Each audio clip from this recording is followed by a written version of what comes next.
The world is full of interesting people with wisdom and extraordinary experiences to learn from. Join me on a journey to discover them, speak with them, and learn from them. I'm Adrian Sinclair, host of A Podcast with Interesting People at apodcast.com. Welcome, friends. This is Adrian Sinclair with A Podcast with Interesting People, and today my guest is the CEO of Habitat for Humanity in Salt Lake Valley, Mr. Ed Blake. Welcome on the show, Ed. Thanks for having me. First of all, thank you for making it up over here in this snow blizzard that we're experiencing. That's fun. So you're a trooper. You're blazing through, and something is telling me that you have the same attitude, in the mission that you're doing with Habitat for Humanity. Well, I got here okay. It's snowing still, so I might be sleeping here tonight. It's fine. We have a private suite over here, so we can totally hook you up. Good. So today we're going to be talking about Habitat for Humanity. We're going to be talking about housing, affordability of housing, homelessness that's happening throughout the nation, and how certain projects and efforts are trying to help people with dignified living. Let's talk about you a little bit. When did you start? When did you become part of Habitat for Humanity? Can you tell those who don't know what Habitat for Humanity is? What is your mission, and what are you guys doing? So I started with Habitat for Humanity in about the year 2000. And it wasn't in this capacity. Habitat was having a hard time finding land. I was in the real estate business at that point. And I was helping them garner land in Salt Lake Valley, served on committees, then became a member of the board. And after a term on the board, I became the board president.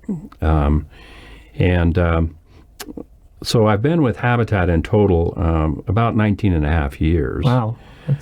It was an organization that I loved from the start. We were able to get things done. Utah senator told me that they love Habitat because we get stuff done, is what she told me. And but we get stuff done. You can point to it. And I've always liked the organization. And so at the time, and my background is I worked for a national company for 20 years. The kind of travel was 2 jets a day. We managed about $28 billion in sales. I managed the Western United States, all retail operations for the company. And so I came from a corporate background and then owned companies here locally. Well, they asked me to be the president, and I owned 3 companies at the time, and I kept saying no. And I had been on the board so long, and I was the one that kind of knew how everything worked. It was my wife that got in my head. How so? She said, "You really love doing this. Why wouldn't you want to do this your last 10 years working?" And like I say, she got in my head. I sold the 3 companies, and I accepted the position that I hold today, running the organization. And I've never looked back. It's a great organization. I do enjoy getting up and going to work. And so my wife was right, is what that boils down to. What makes Habitat for Humanity unique in terms of building housing and providing housing for people who can't afford it? So we believe everyone deserves a decent place to live. And so we do that on 3 pillars. I'm going to talk about housing last. Here in Salt Lake, we were building in areas, and the neighbors would come over, and they would point out someone that lives in the neighborhood that was maybe of low income, struggling in their home. And we would say, "Well, what's happening?" And they'd say, "Well, you just have to see Donna's house." We go walk down to Donna's house. This is actually a true story. And it's essentially a shed. People in Salt Lake know where Red Iguana is. It's like 2 blocks from there. And it is corrugated metal on the outside. The roof is in such bad shape, there are weeds growing on it. The windows don't fit properly. You can see huge gaps. What I learned was this woman in her 80s lived in that home, did not have running water in the home. She actually collected the water that fell through the roof, and she would boil it.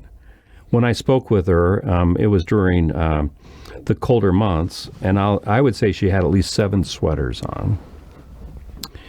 And this is third world conditions by Red Iguana Restaurant. We don't see this, and this was going on throughout the country where the habitats were asked, "Can you help this person out?" And we did help her out. We helped with that house, but all over the country this was happening. And so Habitat basically said, "If we're all doing it, let's put it in the light of day." And they started what they call neighborhood revitalization. We started doing repairs on houses, and we would do a repair on a house for a low-income family. And then you'd leave and you'd look over your shoulder and you'd think, I don't even think that furnace is going to last another year. Or there'd be some other thing going on in that house. And so we looked for some sort of procedure that we would use in determining everything that was going on with these houses. We got together with Salt Lake County and with some of their people, and what we came to was Green Healthy Homes Initiative, which was based out of Baltimore. And they had created a 100-point checklist for us to go in and look through the entire house. And when we leave, if we go through that entire list, when we leave, we know that's a healthy, green, it's a good house. It's part of our housing stock that we know that we've done our job on. 23 organizations are involved in that program with, we're a founding member with the founding members. It's up to in the 30s now. The weird thing, Adrian, is we don't fight over the money. How so? How does that work? So money is always an issue. We all got together and we said, we're not going to fight over the money. So if we write a grant or we get a grant or anything along those lines, we're going to figure out which organization is best suited to do the repair. And the greater good of it, or the most people help within it, is what we're after. Now that sounds Pollyanna. You're probably sitting there going, that sounds really Pollyanna, but does it really work? Yes, it does. Habitat tends to get the bigger jobs, the leaky roofs, bad windows, maybe needs weatherization. We tend to get the more expensive ones in there too. They're a little more complex because we're essentially a home builder. But there's an organization that just does water heaters. There's organizations in there that do handicap accessible. In all, we all just work together. If we're loaded down with projects, we'll call up one of the other organizations and say, can you take a couple away from us and help these people out? So it's getting national recognition. And Habitat International is actually copying, I think, a lot of the things that we're doing. It's considered one of the best programs in the country right now in Salt Lake County. By the way, this is only in Salt Lake County. And I had a East Coast Habitat call me. We've heard about this program you're doing. We want to do it in our area. Tell me how you do it. And I got into all the details about it, and then I got to the we don't fight over the money thing. And he goes, what? And I says, yeah, we all work together and we make it work, all the organizations. And he goes, oh, we haven't talked to those people in years, you know. And it was a uniqueness of our market that we weren't kind of like this with other nonprofits. We believe in braiding nonprofits. What that means is not necessarily commingling money, but if we go in and do the window and another organization is better at handicap accessibility, we may have them come in and do that piece, or they may come in and design that piece. Right. And we just work together on that program. It's a robust program. Was it always like that?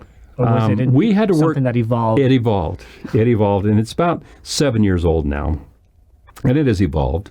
But we will more than double that program in the next 12 months. It's well funded. But the other thing that has happened is we started concentrating on housing that's making people sick. Here's a unique idea. We're right now in Draper, Utah, and Sandy, Utah is just down the hill from you.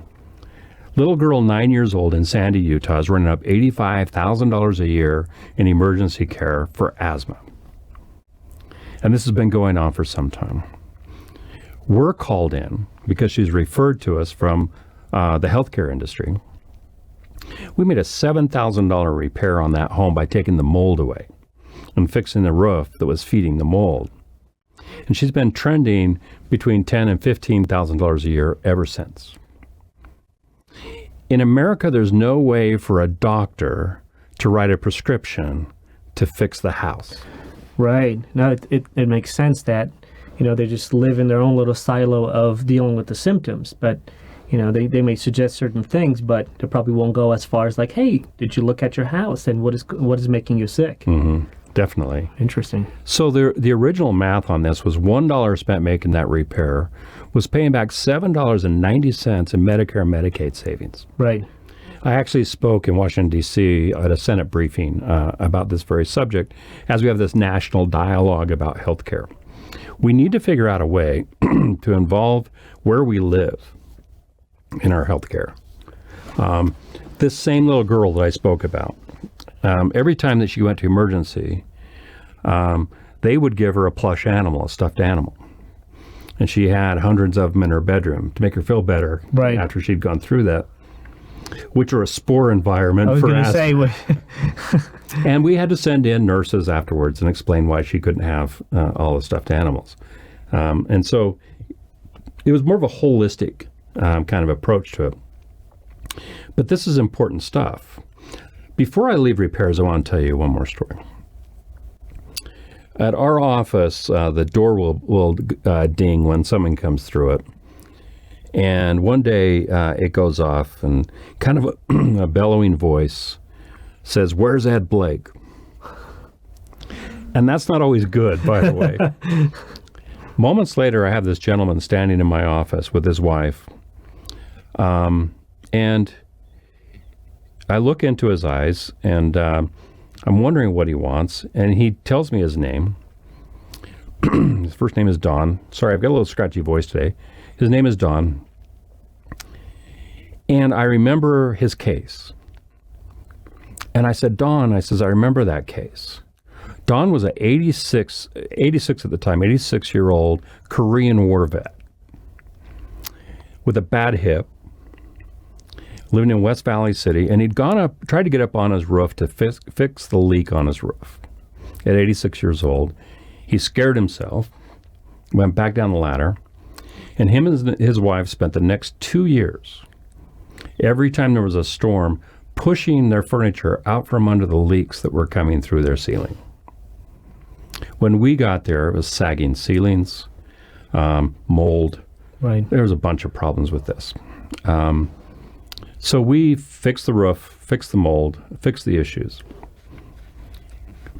So Don, when I said, I hope you're happy with what we did. And he says, I'm very happy. And I looked, and older people, sometimes their lower lid will sag a little bit, and I noticed that it was full of tears. And I was still wondering what this was about. He said, I want to shake your hand and say thank you. As he shook my hand, I'm going to tell you next what he said verbatim. I thought I would die and leave my wife with all that trouble, and I worried about it every single day. So these programs are important. We have people living among us that are living in conditions that are very substandard.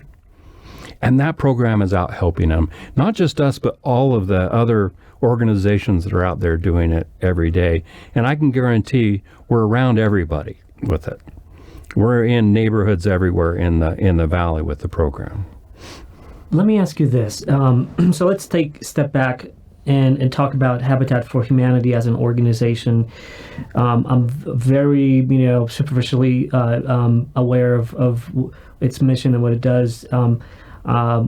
it was actually introduced to me by Jeff White, who's doing, I'm not sure if you know him, he's doing like these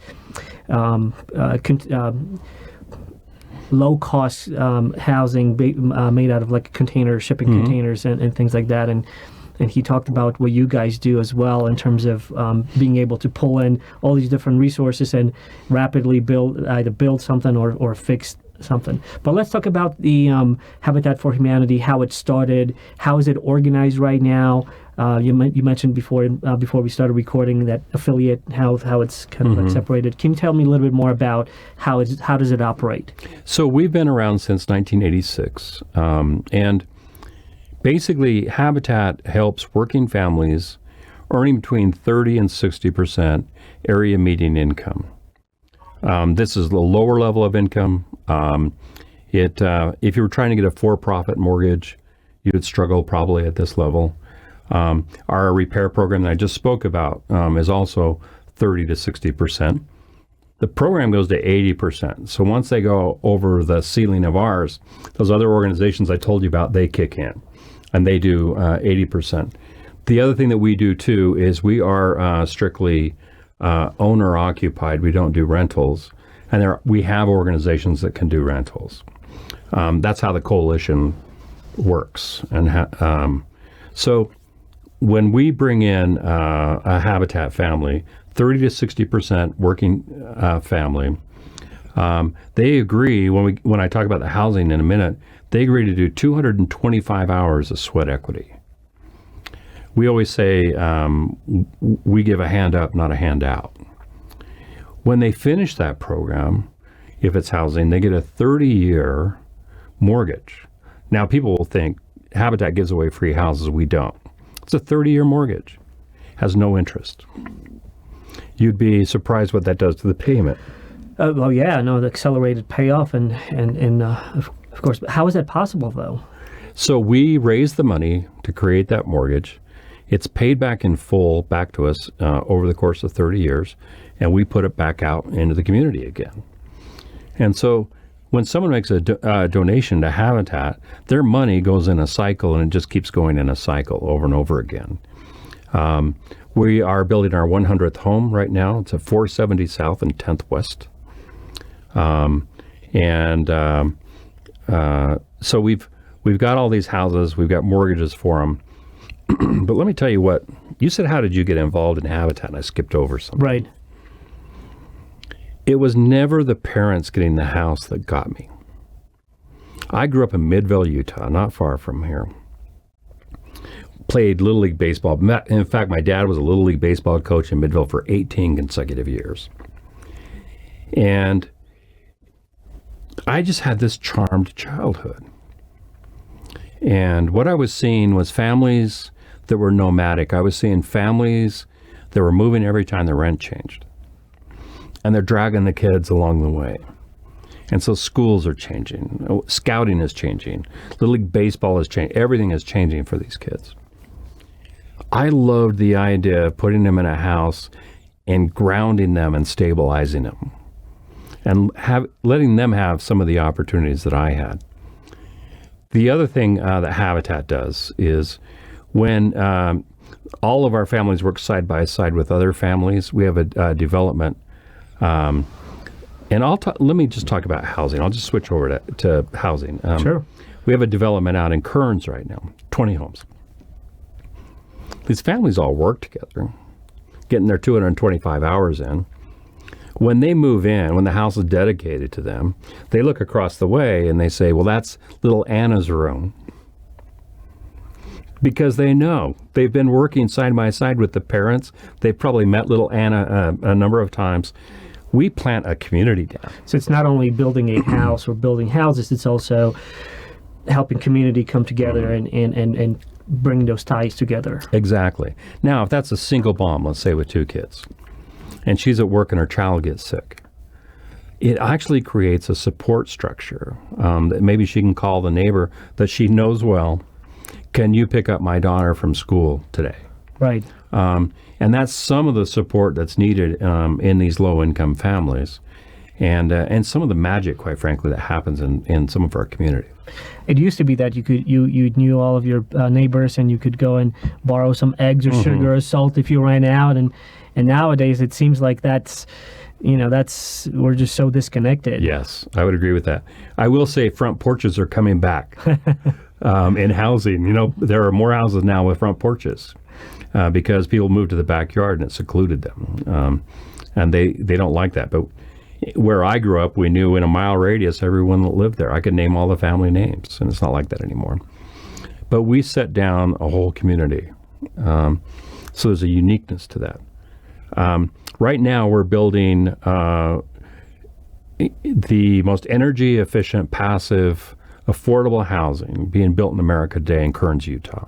How is that? So, explain to me, how is it possible that you guys are building these houses with such great efficiency, with green technologies, and yet they are still affordable?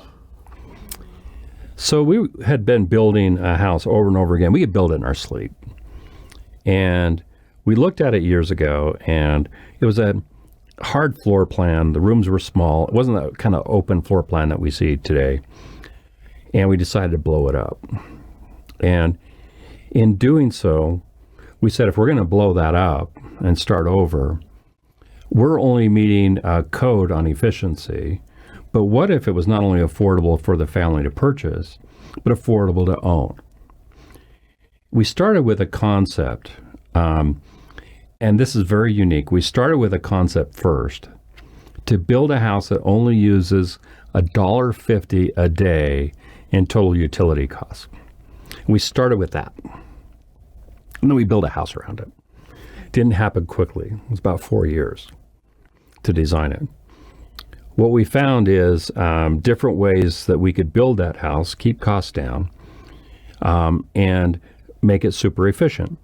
So we found, we found a organization up in Montana that does SIP walls. SIP walls are structurally insulated panels, and they're all over the place. But the uniqueness of what we did is we infused the foam in the SIP wall with graphite. Okay. We found we could take 10 inches out of the width of that wall and keep the same R factor. And so graphite will, it basically will reflect heat out from the direction it comes from. In the summer, it reflects it out, and in the winter, it reflects it back into the room. These are super tight houses. Most of who we consider very eco-friendly green builders in the area, there's a HERS rating system. It's a home energy rating system, and lower is better. A lot of builders will come in at, say, 80 on their rating. Highly energy efficient builders will come in around 55. Our HERS rating on the first two that we built out there came in at 39. It's amazing. So the Field of Dreams is what it's called. It was 2 baseball parks. I told you earlier that my dad was a Little League baseball coach. These were 2 baseball parks, and in the 60s, I actually played on one of them because I made the All-Stars. By the way, not because I was good at baseball, it's because my dad was the coach. And they'd gone into disrepair. A lot of people, I think, would drive by and think the government owned them. It was back in the day, 2 Kennecott guys had bought this land and wanted to put in baseball diamonds in their neighborhood. And we were able to pick up that land. So the Field of Dreams basically will have 20 of these homes on it. They're twin homes, by the way. Highly, highly efficient. We think it saves those families $100 a month. Now, we're talking about an income level where $100 a month over the next 50 years or however long, that's a lot of money that we're saving them. That is a lot of money, yeah. The cost to do this was about $7,000. And so now what we're seeing is we have builders coming out seeing what we're doing. We, on the uptake, it took a long time to get the first ones built because municipalities didn't know what we were doing. And And that held us back too, as they were trying to learn what we were doing as well. So was that an obstacle in convincing them that this technology that's saving money, it's more efficient, is the right thing to do, and they should approve these things? Or Yes, definitely. And so one day out there, our construction manager said that 7 white trucks pulled on to the development with Salt Lake County on the side of them. And he thought, what'd I do? He thought it was a SWAT team.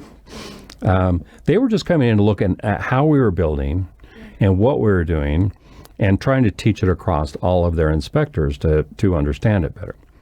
These SIP walls are amazing. A computer system cuts out all the chases, all the wiring chases, all the plumbing chases. Everything has been done. And if you can think about it in Legos, wall 1 goes here, wall 2 goes here, and so on. That's kind of how they go together. And they look like sandwiches, right? It's one layer of one thing, and then you got insulation, and then you have something else. And 5/8 plywood. The insulation, it's a hard foam, and then 5/8. And then we put an exterior on it and such. We even drywall up against that one side of it as well. But and the other thing is that they are quiet inside. We put high efficiency windows in, but it's all LED, high efficiency windows. We've even figured out solar gain with the windows, trying to figure everything out. All the landscaping is water-wise. All of the houses have home food production so that families can grow their food during the summer. So these are raised drip systems, and we figure you could save as much as $40 a month during the summer months by growing your food. So all of this is more of a holistic approach of housing and how we should approach it, especially for low-income families. This is how we should do it. I like what you said in terms of, even when we were talking about that girl with asthma who had issues because of mold and everything. As I talk to interesting guests on this show, I see sometimes what happens is people are beginning to see systems everywhere, whether it's your body, whether it's your home, your immediate environment, and everything influences something else. And if you are myopic and just look at a sliver of something like that, yes, you may be able to solve a problem within that, but then there's other influencers that are impacting it. And so what I see, to my delight, is that more and more professionals, or I'm a doctor, let me take a step back. What else possibly could be influencing you versus just dealing with symptoms? And I think that's how we should look at things more and more, systems thinking, because a lot of things are affecting living. And so it's great to see that you guys are looking at it from a perspective of even building the house, looking at it as a system. Or like when you're helping someone who has health issues, again, looking at what else is causing it. So that's really refreshing, and it's good to see that is happening. So would you say that one of the, clearly implementation of technology is what's helping you guys keeping things lower cost? And these SIP panels, are they manufactured like in bulk, or like is that one of other things that help you, like when you bring everything together? You mentioned building it like Lego blocks, or so like pre-built parts that easily assemble. We ship the whole house down from Montana. They're built in Montana, and we're prefab. Ready. Yeah, when we're ready, they bring them down on trucks. We'd like to actually see more vendors involved in this, so we didn't have to go quite so far away. But we think that this is a product that's going to be here to stay. Just because it is so, there's no off gases. The pollution is down. It's complementing everything in how we should build. It's about $7,000 to do it. Why aren't we building this way? Can you explain about off-gassing for those who don't know? Sure. What that means? So you don't have a furnace running as much, so that's not off-gassing. You don't have, these actually have a tankless water system in them, but the reality is if it was a regular water heater, we looked at that and didn't want those gases going into our environment. In the end, it's using less electricity. It's all LED. So we're trying to take that environmental impact down. But the goal was save the homeowner money. And these all just complement what we're trying to do. I see. Tell me a little bit more about Habitat for Humanity as an organization. Let's go back to the affiliate. How, because you mentioned that there's several of them in Utah, obviously nationwide. So they're operating. How are they operating? The same or differently? How, what's behind the whole organization? So the mothership is in Atlanta, Georgia. Actually, it's Maracus, Georgia, and people know us from Jimmy Carter and things along those lines, but there are thousands of affiliates across the U.S. and third world countries. As a matter of fact, my wife and I visited Nepal about 14 months ago and built a habitat house there, which, by the way, is an amazing experience. How so? Well, it was interesting, to see Nepal. Kathmandu is like no other place on earth. And we eventually left there. We were out in the middle of nowhere, building a home for a homeless mother and her child. And this was not where you have a cement truck come up and pour the foundations. This is where you mix it on the ground and you put it in these little trays and you walk it over and you dump it into the forms. And there were 18 of us, 17 from America and 1 Canadian.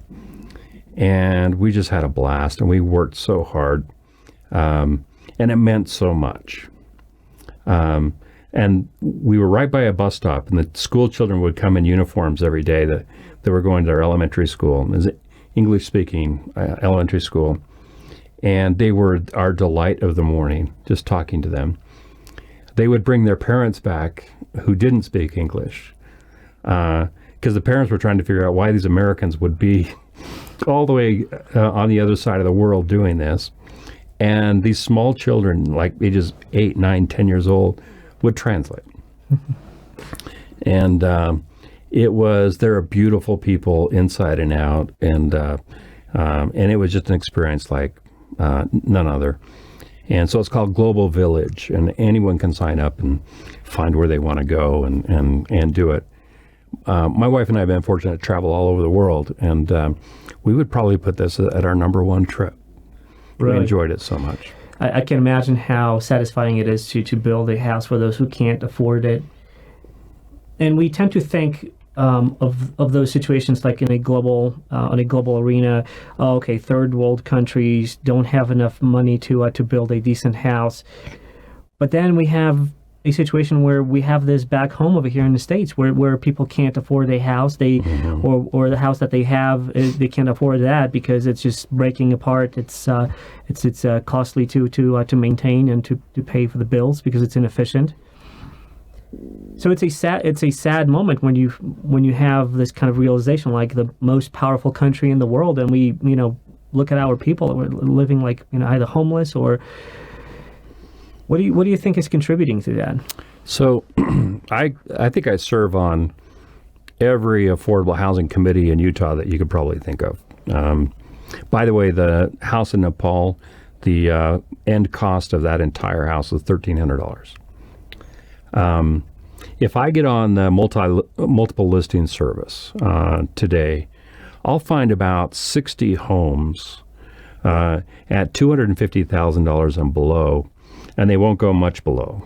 It might go down to $240,000. Of those 60 homes, I would say almost all of them need $100,000 to put into them just to bring them repairs, bring them up to snuff to where you could actually live in them. For someone to buy a home at $250,000, if you work the math backwards, they need to have a household income of about $65,000. The median, meaning middle income for Salt Lake County, is sitting right around $68,000, $69,000. Half the people in this county cannot afford to buy today the worst houses on the market. I'm hoping that gives you a little perspective of how dire straits we are right now. Young people can't purchase a home. It's just it's gotten so far out of whack. So someone that's sitting in their $1 million house, why should I care? I've got my house. That's tough for those kids. It's really tough. It is tough, and he should care. or they should care. And I'll tell you why. If ever I want to sell that $1 million house, I need someone that sold their 700. The 700 needs someone that has just sold their 500. Right. The 500 needs someone that's just sold their 300, and so on. If the bottom rung of housing is not working and it's corrupted and no one is moving into that bottom rung, the whole thing falls down. The bottom rung is gone. All the housing crashes. It comes back down until you can get that bottom working again. So we can either wait and it crashes, and now I'm finding 1,000 houses at 250 and below, or we could go in and we can prop up the bottom of it with housing that's a different product.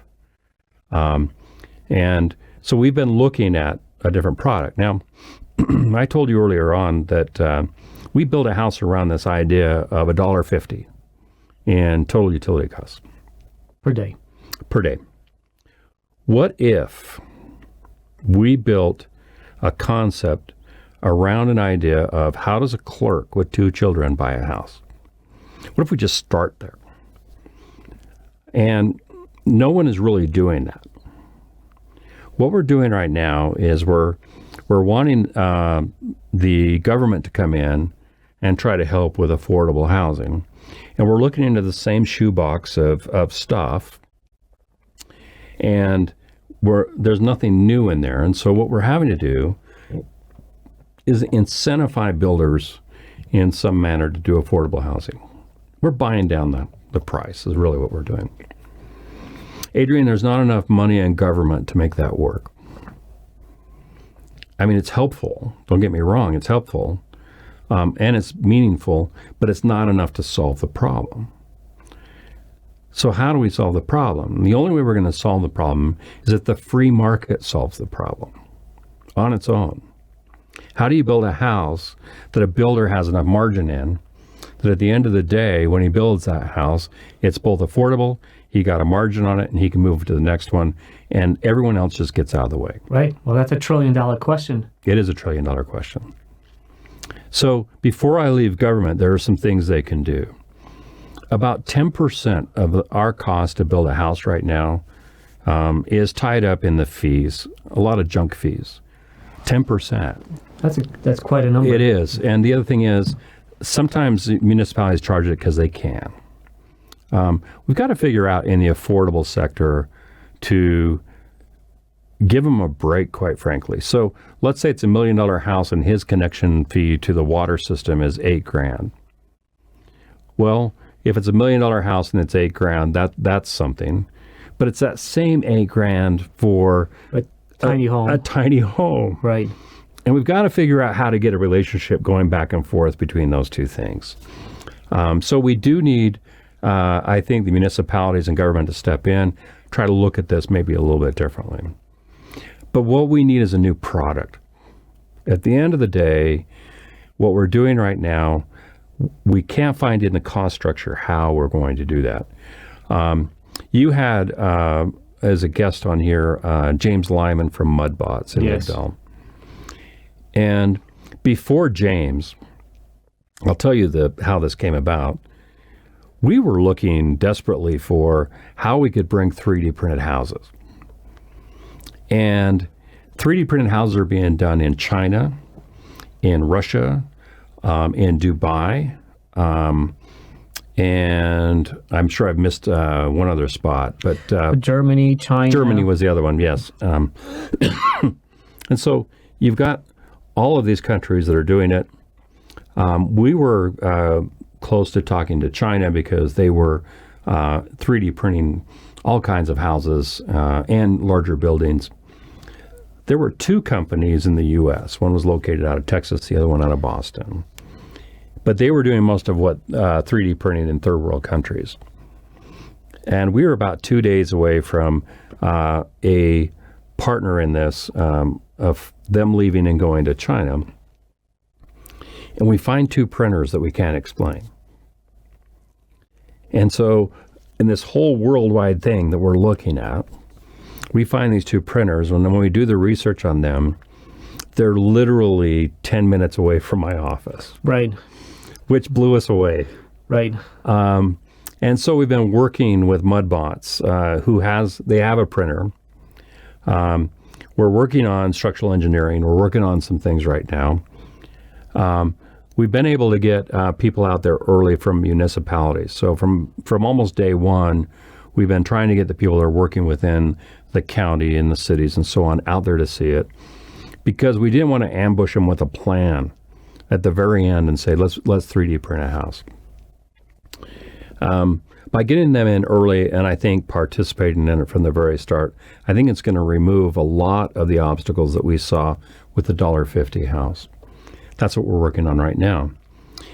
3D printing a house in Salt Lake County, including land cost, we could bring a house to market for somewhere in the area of $130,000 to $150,000 for a 3-bedroom full bath house.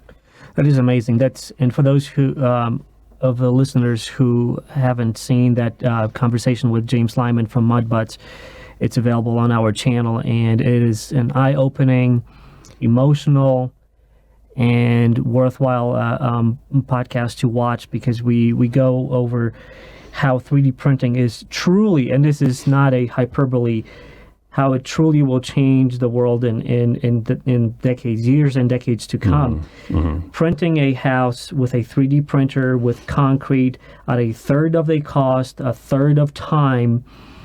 Yes, it's still a growing field. Yes, there's a lot of innovation that's happening in there, but it's amazing what can be done. Literally inside of 24 hours or 48 hours, there were tiny houses that were printed. Mm-hmm. And that's just an amazing opportunity for you guys to engage with them. And they are right here, like you said, in Midvale, Mudbots, which is amazing. Right. When I've learned of them, I was like, oh my goodness, that's great, because I've heard of Icon, which is that company in Texas, mm-hmm.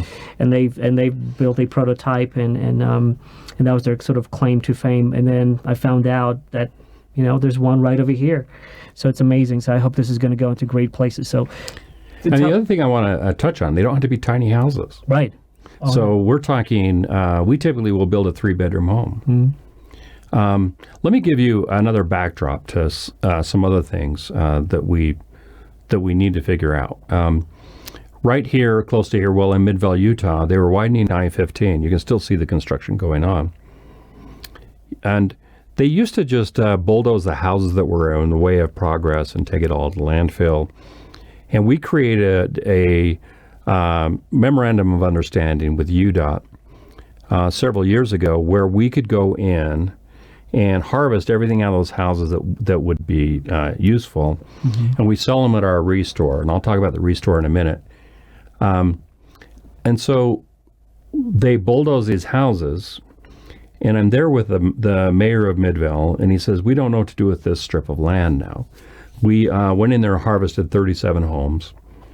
There's a narrow strip of land now. And he says the neighbors across the street, they were in a neighborhood. There's houses across the street. And he says, we don't know what to do with this now. Is it just going to be a weed patch? What is it? What are we going to do? The neighbors are concerned. And I said, let's come back and 3D print houses here. And sorry, my nose is itching. Did he even know what it was? And so for him, it was just Star Wars. It was just, what? And so we do need to get to a point where we 3D print the first one, and everyone can come out and kick the tires and offer up improvements on how we can do it better. But for Habitat, what this does is land is a premium to us. At Habitat, I always say we like ugly land, and we do. And what I mean by that is we're not looking for a view. We're not looking for that. We're just looking for affordable housing. And so I coax builders often when they're in a development, those lots, the ones that nobody wanted, let us buy them at a discount, or even better yet, donate it to us. And so this is the type of thing that can open up housing. Salt Lake City is sitting on lots that are, I'd say, not necessarily ugly land, but they're sitting on buildable lots. Well, what their concern is affordable housing. Well, this is an idea for affordable housing. I've been with some of the top people in government in Utah, and I ask them this question. Whose responsibility is it for affordable housing? What do they say? They don't. It's no one's responsibility. At the end of the day, it's no one's responsibility. And so it might be in a consolidated plan because we think we need it for our economies, for workforce housing, or where our teachers going to, whatever that is. But the reality is you can't really look to one entity and say you're in charge of that. And so we've got to figure out a way for the free market to take it over. This looks promising to be able to do that. That same house, that 3-bedroom, 1 full bath, in the Habitat paradigm, no interest on the loan. The mortgage payment on that would be $350 a month. That is how a clerk with 2 kids owns a house at the end of the day. That's how that happens. Now, that product's not going to be for everybody. And as we get into 3D printed houses, and it's coming, I don't think we can even hold it back. It's coming. We'll still have the product of the $1.50 house. They're 2 kind of different approaches. And so that type of housing will go on too. But we need to make it unique. We need to make it so that you don't drive by one of these houses and go, oh, I know when that was built. Because a lot of post-World War II housing that we see that was slag block and so on, you can drive by and I go, I know exactly when that was built, or I know exactly when that split entry was built. It's built in the 80s. And so I think we need to keep a uniqueness with it as we as we roll out with it. But that can be, I think, a solution to affordable housing that can put that bottom rung back in place solidly and help prop up basically housing. It doesn't need to collapse. And by the way, when it collapses, we see homelessness. We see all kinds of things that happen. Right, and this goes back to the question of systems thinking, which is if you ask the government whose responsibility is it to make sure that there's affordable housing, ostensibly they would say, well, it's not our responsibility, really. The market should take care of that. But in the end, when those people become homeless and then they become part of the burden on the social support system, then it becomes everybody's problem. Mm-hmm. And then suddenly something that could have cost $1 to fix, now it's going to cost $12 to fix, because now you have someone who's homeless now to rehabilitate the person who's gone through trauma and stress and who knows what else, and now to put them back into a house that they can afford to live in so they can reintegrate with society. I mean, that's a lot of costs along the way. Mm-hmm. So if you're very myopic about it and say like, oh, well, we don't want to deal with this because it's not our responsibility, then it's going to come back to you and on the tail end of that. So mm-hmm. It would behoove you to look at it from a systems perspective and engage it early, right? Just like with a medicine, and an ounce of prevention mm-hmm. is worth a pound of cure, right? And it's the same kind of attitude towards this as well. Intercept this before it becomes a problem, and it's going to cost you far less. Exactly. So when many of us went to college, we learned about Maslow's hierarchy of needs. And the bottom rung of Maslow's hierarchy is physicals, air, water, food, shelter. And so we need a society that's fulfilling or giving the opportunity for everyone to fulfill the bottom rung of Maslow's hierarchy of needs. We might even look at them and say, well, you have a drug addiction. But that's farther up on the Maslow's hierarchy of needs. I mean, if you're worried about where you're going to sleep tonight and not freeze to death, it's the same as if you were drowning and someone's standing at the dock asking if you would like a better job, or right. This is going to be what that bottom rung. You have to fulfill that, and we've got to figure out a way. How are we going to do that? And and I've written on homelessness, and so on over the years, and it is a very tough life out there for them. We do want to get them back into shelter, and that's probably the least amount of money we'll spend in getting them back into shelter in some manner than having them out on the streets. And it's just a tough life. They've got to go hide. They've got to go hide their coats and sleeping bags every day, and right. And half the time they go back and it's been stolen, and it's going to be cold tonight. I mean, there are a million different issues that they're trying to deal with, and so.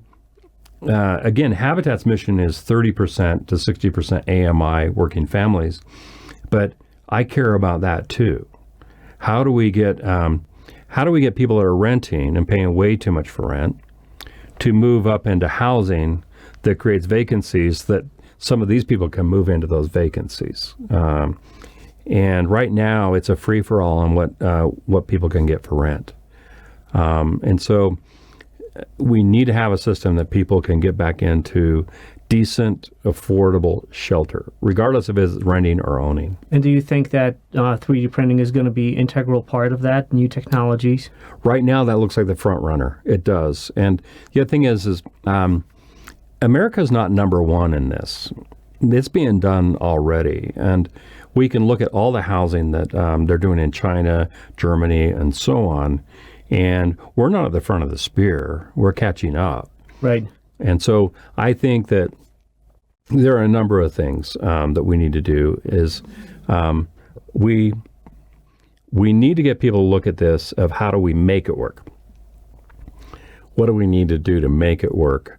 And move away from the people that are saying it'll never work. Because we know it'll work. It's happening in other countries right now. Right. What do you think is the top obstacle in this? Because it's embarrassing, isn't it, that we live in 21st century where we can put a man on the moon. Heck, in the 20th century we did that. Mm-hmm. We have all these all these unbelievable technology, computers and artificial intelligence and all that stuff that we pushing forward, and yet it seems that we are still struggling with building affordable housing for people that regular people can afford and live in. And I think it's embarrassing. Mm-hmm. And on the one hand, and so what are some of the components that are contributing to this? So I've served in a capacity of disaster. Okay, so followed Hurricane Harvey and helped with housing issues and so on. We live on a fault line that's way overdue of happening. So we want these houses to be seismic safe. So as you talk about these issues, that might be the thing that when you go print in a third world country, maybe you don't do as much in that area. But before Habitat prints a Habitat home, we want it seismic safe. We want to make sure that it's going to withstand that earthquake as well, if not better than other houses are under current zoning restrictions and planning and development and everything else that has to go along with that. The other thing that we're struggling with right now in this component is energy efficiency. It's not as easy as just dropping insulation down into a void. You have transference. That's when the cement touches this wall and the coldness will go across. You might see some transference in your own home when you walk over on the floors near the window or the edges, and it's colder. That's transference. That is a concern. Cement's not a green product. It's the most used product for a building in the world, but it's not an eco-friendly product. Yeah, that kind of opened up my eyes as well. At first, I was like, "What?" But it takes a lot of energy to produce concrete, cement, and so there is some hope in that area as well. Talking to James Lyman, he mentioned geopolymers. Mm-hmm. As materials of the future in terms of being greener, in terms of producing a component from which or material from which you print a house. Mm-hmm. Right. And so it's not a very green product. I'm of the argument, let's print a few out of cement before we get sexy with it. But the reality is, I think we're going to have to look at a phase 2. What's that going to look like in the future? Keep progressing towards that. I know that in China they grind up buildings that they're tearing down and create the new substrate that they're 3D printing with. That's an option. Keeps all of that out of our landfill. When I talked before about the Midvale houses, when they deconstructed those, wouldn't it be great if we had a machine right there that ground those up and made new houses out of them? That could be, it could go that way. But there are greener products that can be added to the substrate too that goes into that printer. But all of that will be a phase 2 as we move into it. But as you say, what are the obstacles? I think that the product being eco-friendly, I think that's one of them long term that we need to figure out as well. So energy efficiency, seismic. We're right now looking at the same SIP roof that we use on our houses out in Kearns, dropping the same SIP roof on top of this that's highly energy efficient. So picture that printer is going to give you your outside walls, your inside walls, and then now you're going to have to put plumbing and cabinets and a roof and so on. In terms of how the market is pricing some people out of home ownership, part of it is just sheer market forces, where people with who are more affluent can afford housing and they will buy more expensive houses. And unfortunately, that just kind of shifts the market into the economics of it, where builders are focusing on those on the demand, and obviously they would have to build more cheaper houses for people that that have lower income level of income versus fewer larger ones. So that alone is kind of creating some of that gap as well. I would think. It does, but if you can create a margin in affordable, there's an old saying that 2 fast nickels equals 1 slow dime. And so if we can go into an area where we can print 10 houses, and the time it takes this person to build one, there's a margin to that at that point. Right. Let me expand on affordable housing too for a moment. Our rural areas are suffering from affordable housing. So they may not have the tradesmen that can build houses at all in their areas. And when we do go in and do that, we put them up in hotels. And they're there for 3 months building, and all of that cost goes into the house. The 3D printing could also solve some of that as well. In making it a lot more efficient. You might not have to have the trade staying as long because it's a much faster process. Do you see that there is a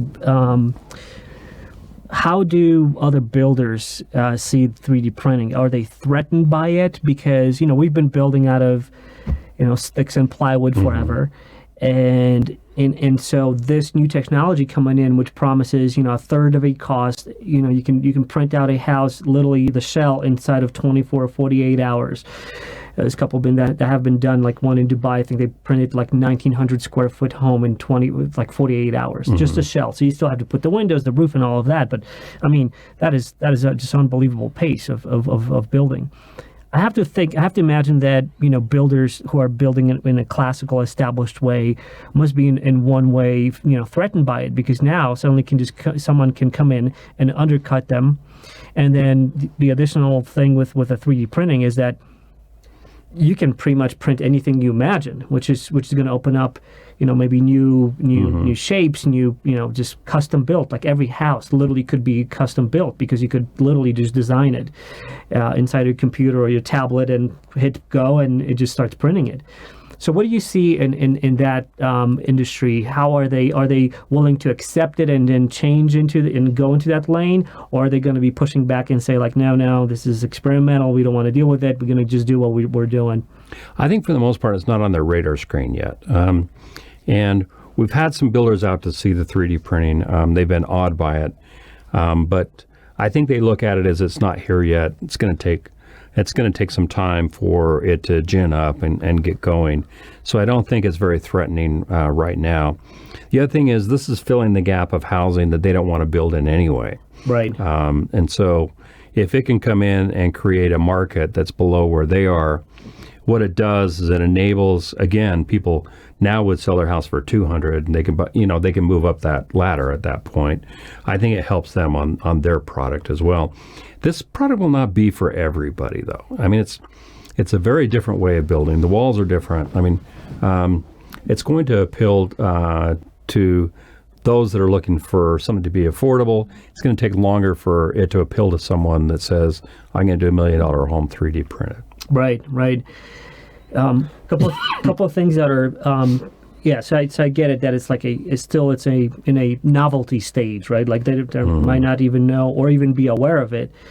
But it's an interesting point that you brought up, which I'm grateful for, because if you can use 3D printing for the low end, market, so to speak, that the builders would not even, entertain anyways, then maybe this is this sort of like salvation for 3D printing, or a kick, springboard to kind of start in that area where they can print cheaper and faster and all of that. And maybe the market is like, you know what?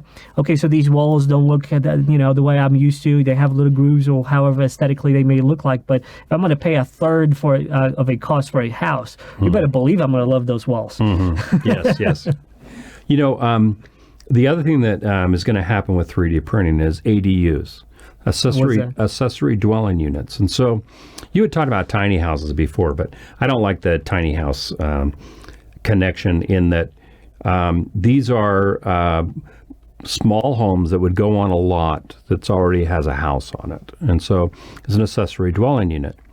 So I also work in aging in place as well. We're concerned about how our population over 65 is going to double by 2040. No one's talking about how we deal with this as far as aging in place. ADUs are a great answer for that. So if I owned a great big house and I had a great big yard and I'm getting long in the tooth, I'm getting older, and it's harder to take care of the house than the yard, this could come out and print a small home on the same lot. In addition. And it could be accessible. It can be all of the things that I need as I'm aging. And I can move in there and I still have the same neighbors and I still have the same church that I go to and I have the same everything at the grocery store. And I can rent the big house. Right. And now I've got a retirement that keeps me there. So it can be a great aging in place concept. The other thing is anyone that has a lot that will accommodate an ADU, it's a great way to create an affordable rental for people. And the municipalities are working on this right now. They're lessening the restrictions against ADUs. This is happening throughout the state right now. And it's gaining traction, and we're going to see a lot more ADUs coming about. And the idea to go out and 3D print one and only be out there for 24 or 48 hours, you don't have hammering of nails, you don't have the saw going for a month, you don't have all of this stuff. Right. Matter of fact, they'd probably be in there and out of there, and you'd be driving home from work going, holy cow, what just happened? Right.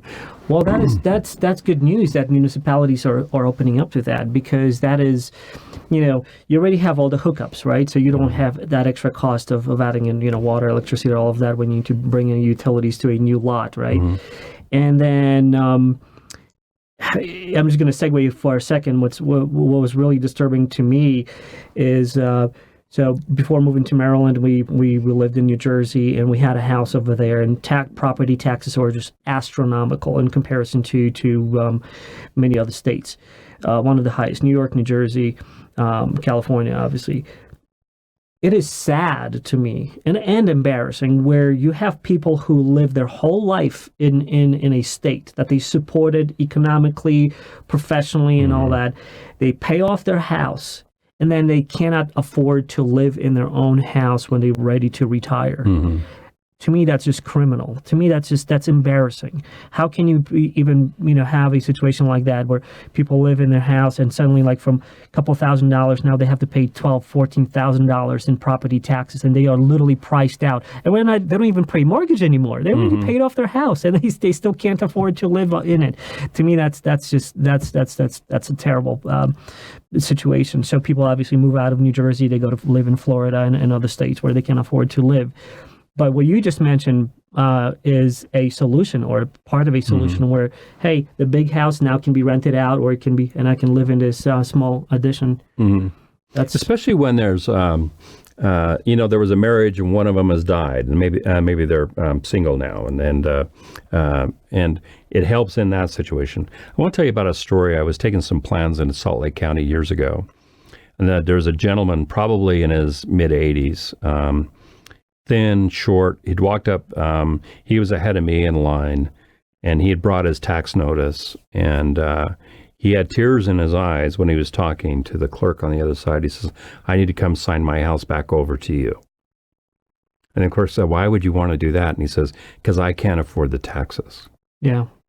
And the clerk looked at me and he says, "Would you excuse me for a minute?" And rather than tell this person where the room was they needed to go to talk to someone on how they could deal with that, he says, "I'll be back in a moment." He says, "Sir, let me take you." I wrote a letter to the mayor about how he was serviced in that it wasn't just a push off. They probably figured out some program that he could stay in his house. Right. But the moral of the story at the end of the day is, here's a guy that thinks I just got to turn my house back in that I spent my whole life working for, because he's on a fixed income. That fixed income didn't change, but everything else changed around him. And so, again, our aging population is going to more than double. And we've got to start talking about how we're going to deal with that. Yeah, right now. Mm-hmm. Right now. Exactly. It's going to be, it will take time to, whatever solution is going to be, figured out, it's going to take time to implement it. And we may think that, we still have this many years, but it's, the ramp is going up and more people are in need of affordable living and housing. So you're younger than me. Thanks for paying for me as I move into that. So that'll be great. So, but that's not how we want it to work, by the way. Right. We want it to stand on its own. Yeah, especially that, like I am so, obviously technology can really save our bacon here. And so it's through people like you who already have established relationships with municipalities, with building inspectors, with those departments who are dealing with that, to make them aware of these technologies, work with them so they are comfortable with it as well, and start slowly changing the paradigms in which we build and construct housing. Because obviously, hey, we've been always doing this way, and so it's easy to kind of perpetuate the same mode. But unfortunately, it just doesn't work for everyone. Not everyone can afford that. And as prices of lumber and everything, as things are going up, and inflation that's creeping up on everything, it just pricing more and more people out of the market. And we need to bring more awareness to these new technologies, to 3D printing, get universities involved, get whoever needs to be involved in order to prove that it's safe, prove that it's viable, and then just segue into full mode of doing that. So I have a granddaughter that will turn 13 in a couple of months. She's the oldest of our grandchildren. And I do look at her and go, how is this ever going to work for you? How are you going to get in a house? How is this going to work? What I don't want to see is a catastrophe that brings everything back down so low that it will work. I'd rather find something better than that, because there's so much hardship that's involved in that, and it'll be hardship for her as well. But we should be looking at our children and asking ourselves the question of, how are we solving this problem, so that they can have the same opportunities that I had when I bought my first house, or because that opportunity it's just not there right now. Right. I'm so hopeful with not to harp on 3D printing again, but it opens up so many other possibilities that we haven't, and you mentioned some of that, hey, it's going to be an evolutionary, just like everything. Any technology starts somewhere. And there's 2.0, there's 3.0, and then there's commodity. It's just what it is. It's the baseline. With 3D printing and the ability of printing shapes that we cannot do any other way right now with our standard technologies, this opens up unbelievable possibilities. And I'll bring one example that I am super excited about. So when you look at nature and we get inspired by doing like some biomimicry of great constructors in the realm of nature, right? So we have termites and termite mounds, and I was watching this show where these termites build these huge mounds, and they are layered and they are constructed in this very intricate way, and they are in scorching heat. We're talking like 100 and some 20 degrees, 140 degrees outside, and yet they are perfectly cooled inside. They have natural air conditioning, the air movement, which keeps the mold down, and all of that. And this is all without electricity. It's all without moving parts. It's all. And there was actually an architect back in I think it was like 90s or maybe early 2000s, and he built a building in, I think it was Nigeria, if my memory is not failing on that. where there was like no AC. Basically, these huge columns that were built into the structure of the building, the office building, and the way the air was heating up and then cooling off, that was creating the air movement and all of that. With 3D printing, we literally could do something like that for every house. And who knows what other innovations this will bring. Maybe the way this area of the house heats up, it pushes the air because now the air is, more pressurized, and now it's going to push. And so we could literally create even maybe valves in the walls, how they distribute all of this. I mean, this is all, sounds like sci-fi, but we are here. We can do this like now. So I'm super excited about that because, this touches back onto your quest in efficiency in building. And this gives you yet another tool, not only materials, which is infusion of new materials, new components, new substrates into 3D printing, and even the SIP panels that you guys are building with, but also the mechanics of air movement, insulation, and all of that, just by structure alone, without even additional materials, which I find just super fascinating. So I hope that whoever is, and obviously a lot of people are working on this as well because it's such an exciting domain. But this is what's coming in the future, and this is going to yet again bring more efficiency to this. I think greater innovations are coming. I mean, I think if you look at our building process, and especially in residential, it hasn't changed much. I mean, maybe we added a little more insulation or we did some things, but I was a framer as a teenager, and that still looks the same as it does when I was a teenager. And I think that we do need to innovate. We do need to figure this out. We need to learn how to use our land better. How do you mean? Well, I've said we like ugly land, and if it's a triangle piece of land, we can 3D print a triangle house. But I do think that we need to use our land better. And so we go into areas in this valley where people are sitting on a half acre of ground, and you drive by and it's all lawn. We live in a desert. And there are a lot of things that when you look at it, you go, why are we doing this? There's a recent movement to now move from gigantic houses back down into something that's a lot more reasonable. Right. I was part of that too, by the way. So we owned a home, and it was a large home, and it was only my wife and I. And I went down in the basement one day, and I stood in one of the 3 bedrooms that were in the basement, and I was trying to remember the last time I stood in that room. Adrian, I couldn't remember. We kept it clean. We had a housekeeper that came in and kept it clean. But the reality is I couldn't remember when I was in that room last. And I had a conversation with my wife saying, why are we doing this?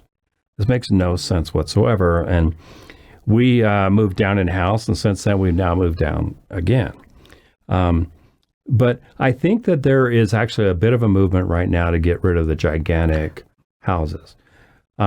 We've gone into areas in the Salt Lake Valley and said, we're Habitat. We'd love to come into your area and build Habitat housing. And they go, well, our minimum is, 0.33 acre or half acre. Well, that'll never work for us. Per house. Per house. But what we've seen, especially since the 2009 collapse, is that we're rethinking that now. And so I think all of this is kind of it's gaining momentum. I think it's going to come, as you had said earlier, it's going to come from all directions when it comes about. And my hope is that we keep on it and not stay with the same, we frame the same way today as when I was 19 years old. Because we've got to start looking at innovation. We've got to look at land use, how we do it better. Land is finite. And you and I live in a valley that has mountains on 2 sides and water on the other 2 sides. Talk about finite. Right. We're not like Texas where we just kind of keep going out, or other areas like that. Land is going to continue to become more expensive. And what we've got to do is figure out how to make the residence that goes on it less expensive for us to have affordable housing in the valley. We just have to. I believe that the trends that are happening right now will continue, and the one that I have specifically in mind is more and more people will be able to work remotely. So I think that some of this, like Utah, when we moved in over here, you can see the valley is like where majority of population is statewide. I mean, at 3.3 million residents in the state, it feels like Salt Lake City, that valley, and over here, it's just like this is where you got St. George, you got Logan up in north, but this is like this is where all the population is, right? Yeah.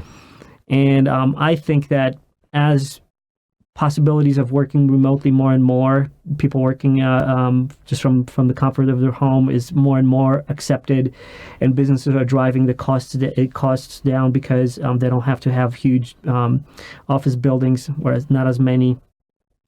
I think that's going to kind of help the population disperse a little bit more, and so I'm hopeful because I think that it's great to live in, great communities, but also like if you have that density that's just so tightly packed, maybe that's not going to be as good as well, like when you can have a little bit more land and just more, maybe live a little bit further out. But that's what's happening right now because all the utilities and everything is here. So obviously it's going to be cheaper for you just to buy a sliver of a land and build a tiny home or build a smaller home and versus moving out somewhere else and not having access to utilities and having to bring all that in, having a massive cost. So we'll see what happens. What are your predictions for like the next 5-10 years? And if that's too far, maybe 1 to 5 then, in terms of where Habitat for Humanity is going to be, where are we going to be in terms of like the biggest changes in terms of housing? So we're, one of two things is going to happen. We're either going to do this hard, the housing market is going to collapse. Again. Why do you think? Because, again, in that lowest rung of the ladder is not there. And so when you go to sell even a $500,000 house, there's no one underneath you that can come up and buy your house because they have to sell theirs. And so I think that will eventually catch up and that it will have to adjust at that point. Or we could go in and we could build that rung back in. And we've talked about that during the course of this. I think that's one of the things we're going to see. I think we're going to see innovation because there's room for it right now. Right. So I've wondered if you're starting to bring houses on the market at 150, and I just told you early on that you could maybe find 60 homes at 250 and below that you probably need to take a shower after you leave those homes. That is a disruptive thing in between those two price points. I don't know how that's going to work out yet. Right. It's disruptive. When you think about it, you're going, well, what happens when that happens? Does 150 automatically go up to 200 just because of the gap? And the answer is yes, it probably will. But with more and more houses coming on, that the adjustment will go back down. So I do think that we're going to see turbulence as we bring more and more affordable housing on. When we get families into our program, I said earlier they put in 225 hours of sweat equity. They get a no-interest loan for 30 years, all of that. The room is full. It's an auditorium, and it is standing room only for maybe 5 spots with us. And what we need to do is we need to figure out how to get a bigger portion of those people the availability to move into housing. And so we take applications, we go through those, we vet them, we find the families to bring into the program. But quite frankly, personally, I'd like to see us helping more. And if we can move to another product that builds more houses, that helps our mission as well. And I'd like to see it go that direction.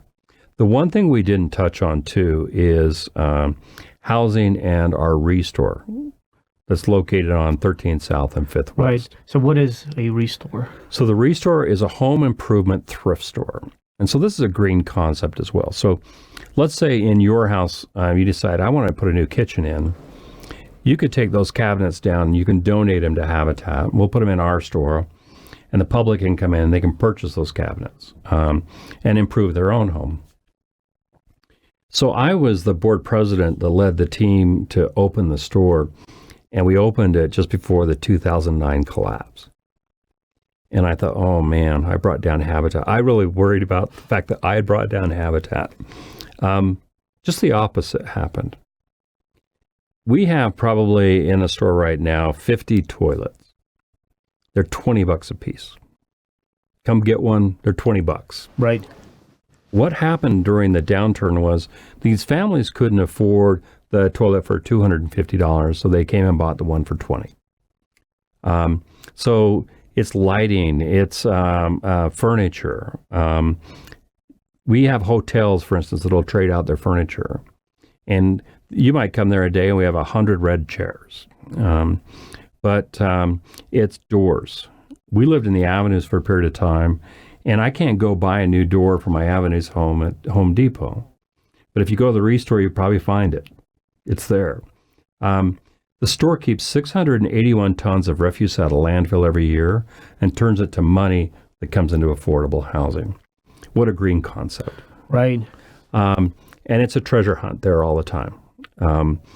It's not all used product. A lot of local businesses that have discontinueds and different things going on, they donate to us as well. It is a miracle machine. It gets between 100 and 200 people through it a day. By the way, there are several in the state of Utah. And so if you're hearing this and you live in Utah or other states, there's, I think, last count, there's over 900 in the United States. Find a Restore and go on the treasure hunt. It's kind of fun. That is just a smart way of recycling to me. It's, if you dispose it, it's going to end up in a landfill. Here's something that's, if it's still usable, someone else can use it at a fraction of a cost, and it's just recycled back into the economy of and I always say, if you come in there, wait 5 minutes, it'll change. So one day, my office looks out into the store. One day, people are carrying 6-foot carved wooden fish out the door. I saw one go out. I thought, well, that's strange, because you never know what you're going to see. Right. When I saw the second one go out, I went out in the store to see what was going on. And we had probably a dozen, all different kinds of fish, but they're big carved wooden fish. Right. It was a local chain, a restaurant of fish food, was redoing all of their stores. Right. Or all of their restaurants. Had to get rid of that. Made this donation to us. Right. And so, and it was Red Lobster. But it's kind of amazing what you'll see in there all the time. You just never know. Right. So I want to ask you a question about how can someone engage with Habitat for Humanity on both sides. The side, those who can help somehow. What do you guys need help with? And then those who need help, whether it's house repair or starting a new project, building a new house. How does that work? What is the process? So let me talk about help first. You can give us your stuff. That's given to the Restore. Right. So when you're remodeling or whatever, think about that, about putting it back into upcycling it into someone else's home. You can give your time. So today in this snowstorm, I'm not sure about today in this snowstorm, but most days out on our construction site, we have anywhere between 10 to 15 volunteers. We build slower because it's all built by volunteers. Our construction guys and women show up and it's their first day at work every single day. So it's volunteers that are building our homes. So you can give your time. And the other thing you can do is give your money. You can make a donation to us too. Now, let's say if you're on the receiving end of Habitat for Humanity. Oh, by the way, you can also volunteer at the store. Today would be a good day to do that. You're inside. We actually struggle with the store more than the construction site, because construction site's kind of sexy to go out and build houses. Right. We always need people at the store. And you sign up to go out to the construction site. You have to be out there certain hours. The store, you can just pop in and sign up, and we'll get you busy on something there. So that's that side of it. Now, if you wanted to participate in some of the mission that we do, I'm going to start with critical repairs. you may need a critical repair, or you know someone that needs a critical repair. If you know someone, ask them to engage with us. If they live in Salt Lake County, engage with us in our Green Healthy Homes initiative and see if they qualify. When we do this repair, a couple things happen. One is the cost of that repair is either added as a lien on the house. In the situation of a 94-year-old woman that we had to put a new roof on, we didn't just want to give that money away to the kids when they sold the house after she had died. When they sell the house, we get our money back, but at the same time, their mother got to enjoy the house without a leak in the roof. We do. There are certain standards for a no-interest loan, and there's a certain standards for a very, very low-interest loan on that repair. And so we collect all of that back, same as we do the mortgages that I talked about. So I would encourage anyone, especially if you think the house is making the inhabitants sick, talk to us and let's see what we can figure out. We help people make between up to 60% AMI. There's no floor on it if you own a home. And I said earlier that we can go up to 80% with other agencies. So all you have to do is call and contact us, and we'll put you with the right person in our office to speak with. There's an application process, and they can get involved in that. Let's say you want a home. We do community meetings. One of the best places to find out when we're going to do our meetings is Facebook. We post months and months in advance. So you guys have a Facebook page or in a yes, group? Or? Salt Lake Valley Habitat for Humanity and Restore. And you can go on there. You can also contact Candace in our office, and she will put you on a mailing list to let you know that something's going to come up on the fact that we're seeking more families into the program. And you can do that. We also have a second chance program within our Restore, and this is, let's say someone is transitioning from homelessness into an apartment. We care about that. Usually we will help someone like that with a dining room set or a bed frame or whatever it is that they need. We actually give away well over $100,000 a year in stuff so people can transition up in that situation. So those are kind of the methods that you can get involved with us. We're evolving all the time. It might be 3D printing. It might be a number of things. So keep an eye on us for how that changes. The 30 to 60% AMI that I talked about earlier for working families, we really needed a way to help 30% to about 45% within that annual median income. 3D printing can possibly do that. And so that opens up other families that can get involved with this as well. By the way, if you make in there, we want you to make application with us and so on. And we'll do our best to create something that you can move into. So it's so engage on your website and file an application, and that's the beginning of the process of getting started with a potential house. And it's 225 hours of sweat equity, and so nothing's going to happen quickly. It usually takes, for instance, we get a lot of single moms in the program. Usually it takes about a year to get through the hours. Right. Yeah, and those 225 hours? 225. 225. Why 225? So 25 of it is education courses. This will teach you what your mortgage is about, how to take care of your house. It teaches you about predatory lending, a number of things. Right. The 200 hours that go along with that is we want every family to have a stakeholder in it. Right. We want them to care about the house they got. Right.